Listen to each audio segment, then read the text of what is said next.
Welcome back to Java series. In the previous video, you learned about OOPS principle in Java, which are encapsulation, inheritance, polymorphism, and abstraction. So here you will be learning about variables and data type.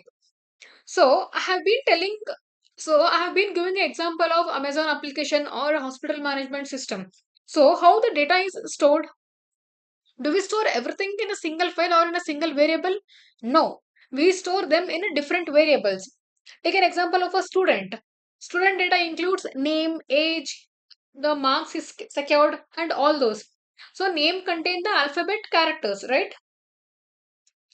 And also a message also can be included for a student, and this age will contain a number which is a whole number, right?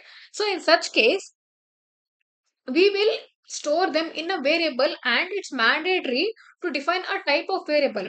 For example, to store a age of a student, we will use a variable called as a age, and we will declare it to be as a int.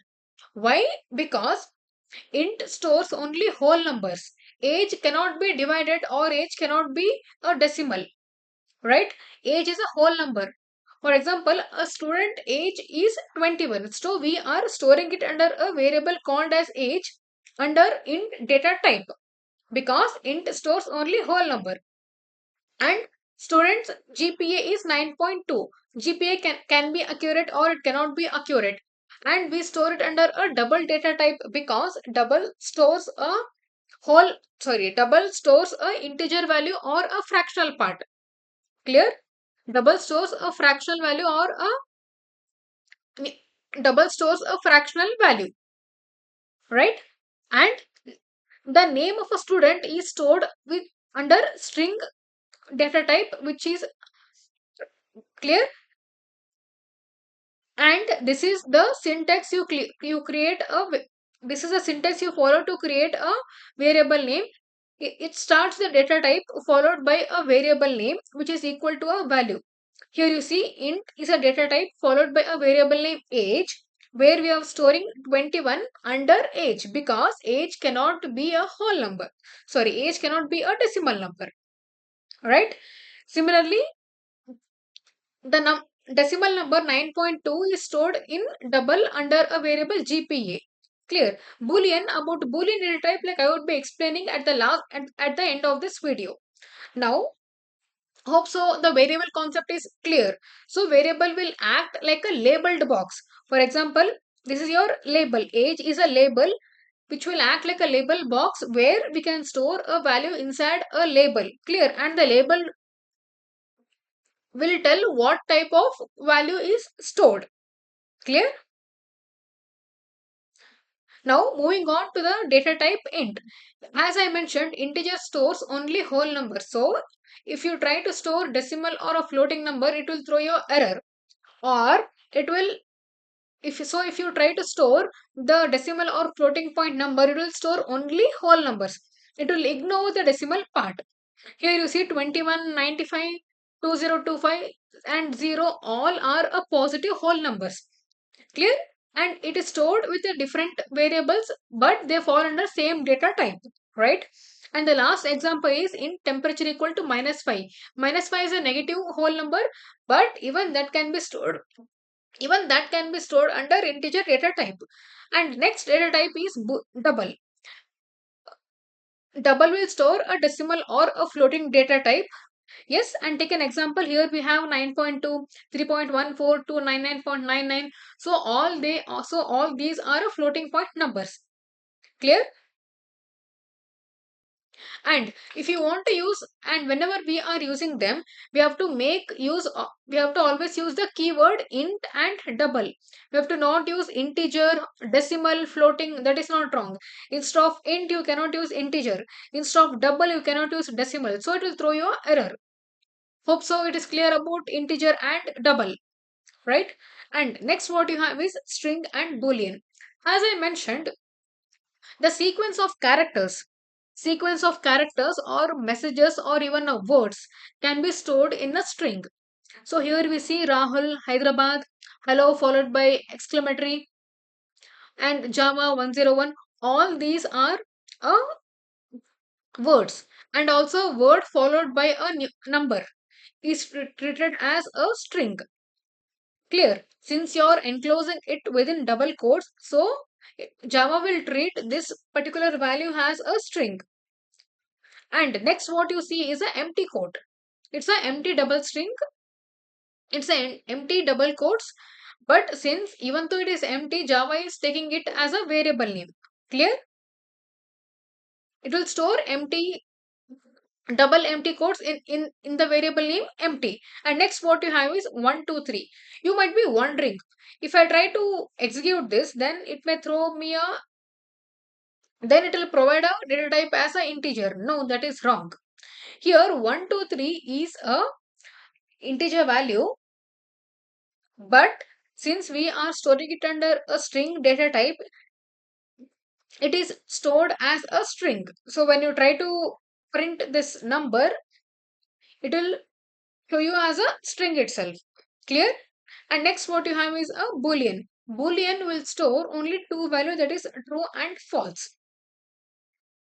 And true and false must be in a lower case. True and false are nothing but 1 and 0. 1 stands for true and 0 stands for false. So boolean followed by a variable name is adult is equal to true. And one more thing, and one more important thing in a string, whenever we are storing words or characters, the the first letter must always be a uppercase letter. It must not begin with a lowercase. Clear? Because string is a class, whereas int, double, they are primitive data types. String is not a primitive data type. Clear? You will come to know about primitive data type in the upcoming class.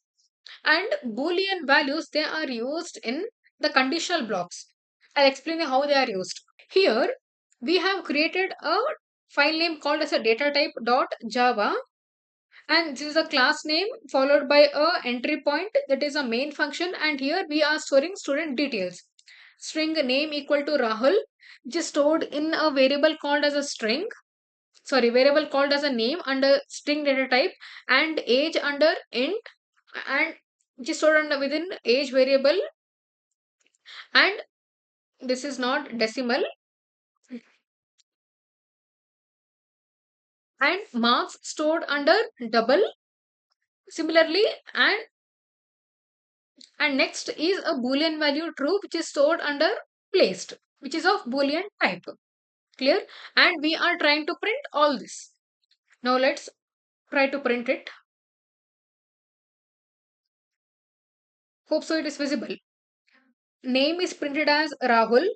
Next what we have, age is printed as 20, marks is printed as 95.6, and placed is printed as true.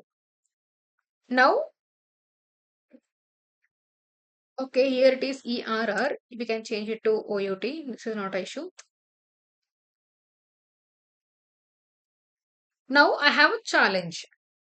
Let me write int a equals to 10 divided by 3. And let me try printing it.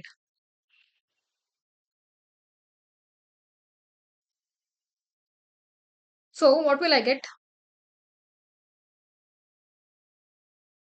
Now you see here, these four are the first values: name, age, marks, and placed. And finally, what I printed is the value of age 10 divided by 3. Here 10 divided by 3 is 3.33, like it is recurring, right? It is recurring. But here it is ignoring the decimal part. After 3 point, whatever the decimal part is there, it is getting ignored and it is printing only the whole number. If I try using double, then what will I get?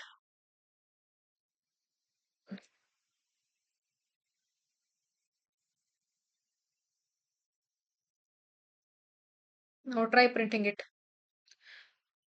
Yes, here you see the last two values. The integer value is 3 and the double value b equal to whatever you have given will store the decimal value. Clear? Now let me try storing a empty quotes. Clear? Empty quotes ended with a semicolon, and let me try printing it.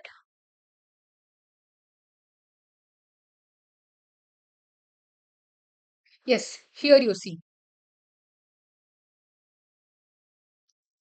Why it is not getting printed? Because like we haven't stored anything, but this is taken into consideration, right? It will treat as an empty string. Clear? And there is a one more important concept here. The variable names, whatever you are using, you cannot use them randomly. For example, instead of uppercase, lowercase n, if I name it as uppercase, then it will throw me a error. Here you see, here I have named it as a uppercase, and here I am printing as a lowercase, right? So Java is a case sensitive, which will differ, I mean, which differentiates both uppercase and lowercase characters. Here it is asking me to change it to uppercase n, or I have to change the initial step itself. Clear? And here there are few rules to use a variable. Sorry, few rules to define a variable. Variables must always begin with a letter or a underscore. Instead of name, if I begin with, instead of underscore or letter, if I try beginning with any other special character like percentage name, then it is totally wrong. It will violate the rules of a variable. You can click here. Sorry, you can check here. It's an invariant assignment operator, and the error thrown is name cannot be resolved to a variable. And how it can be fixed? This can be fixed by, you can just close it. Instead of percentage, you can just put as a underscore name. This is a correct value. Clear?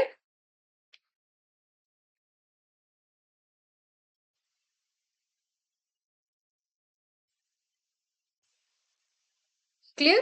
So this is one rule. This is one of the rules of a variable. And not only, and this is the first rule, that is, it must always begin with a letter, must always begin with a letter or a underscore. And a variable may contain a number within it. For example, int a, right? I can write as int a1. Here I have to declare it as int a1. It can contain numbers within it, but it must not begin with a number. For example, double b, right? If I write as 2b, then it is totally wrong. To delete the token, which cannot be taken as a variable. So it cannot begin with a digits, and it cannot begin with any special characters, right? And we cannot use Java keywords to store as a variable.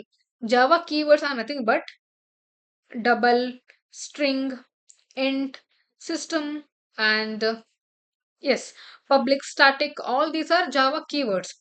Now, instead of using a name, if I use public has a variable to store Rahul, then it will throw me a error because public is a keyword, right? Public is a keyword and it will throw me a error while printing. Now let me try to print it and check what error it is. Save it and run it. Now, string cannot be resolved to a variable, and syntax error on the on token public, because public is a keyword and you cannot use Java keyword as a variable. Clear? These are the main rules of a variable. Now try to print it. Yes, all the value are getting in the output. So the rules of a variable are, variables can begin with the letters. Variables need to be start with a lowercase letter or with the underscore, but it cannot begin with any digits or numerical characters or any special characters excluding underscore. And variable can contain a numerical value within it. Clear? These are the important rules of a variable. Till then, keep practicing the variables and data types, and don't get confused between the integer and double. Like whenever you're trying to divide, and you might, like you might get a question like why it is, why I'm getting 3 as output, why not 3.33. In such case, sit and analyze, like you'll get to know clearly what exactly the concept is. In the next video we will be covering about operators and expressions. Thank you, have a good day.